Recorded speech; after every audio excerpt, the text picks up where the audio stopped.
Merci Alban. Et à Kiev, sur Maïdan, la place de l'Indépendance, l'atmosphère a bien changé en une semaine depuis la destitution de Viktor Yanukovych. Bonsoir Samasoula, vous êtes notre envoyé spécial. Désormais, on s'inquiète de l'éventualité d'une guerre. Oui, Marie, leur Premier ministre estime que l'Ukraine est au bord du désastre, que la Russie lui a déclaré la guerre.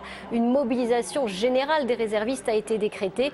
Alors même si l'invasion de l'Ukraine se déroule à 800 km d'ici en Crimée, eh bien, les bruits de bottes résonnent ici à Kiev, comme nous avons pu le constater avec Marie Cazot et Baptiste Rimbert.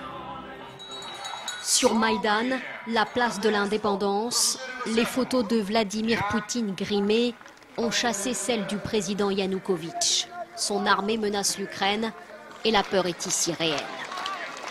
J'ai très peur que la Russie nous envahisse. J'ai des enfants et des petits-enfants et je ne veux pas qu'ils connaissent la guerre. On n'a pas chassé Yanukovych pour ça. Personne ne veut la guerre. Même ce dingue de Poutine, il envoie ses soldats pour nous faire peur et nous imposer sa loi après.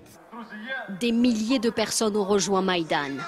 Entre prières et hommages aux victimes du soulèvement, l'invasion de la Crimée à 800 km d'ici est au cœur de tous les discours. Pour beaucoup, la Crimée, c'est déjà un peu la Russie, mais pas question d'accepter les méthodes de Moscou. Si la Crimée veut être rattachée à la Russie, c'est son droit. Mais ses habitants doivent choisir seuls.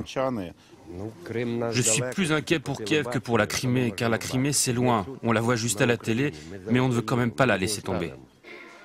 Depuis cette nuit, leur armée est en état d'alerte. Et certains, notamment les milices ultranationalistes très actives à Maïdan, sont disposés à lui prêter main forte. Il n'est pas question d'abandonner la Crimée. C'est une partie de l'Ukraine. C'est une agression sur notre territoire. On se battra.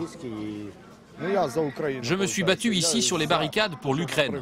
Et la Crimée, elle fait partie de l'Ukraine. Alors si la guerre éclate demain, j'irai me battre. Vive l'Ukraine en Europe! Bernard-Henri Lévy, venu soutenir Maïdan. Dans la foule, les drapeaux de l'Europe sont acclamés. L'Union européenne, c'est désormais le grand frère vers qui se tourne l'Ukraine, qui se prépare à la guerre sans y croire vraiment.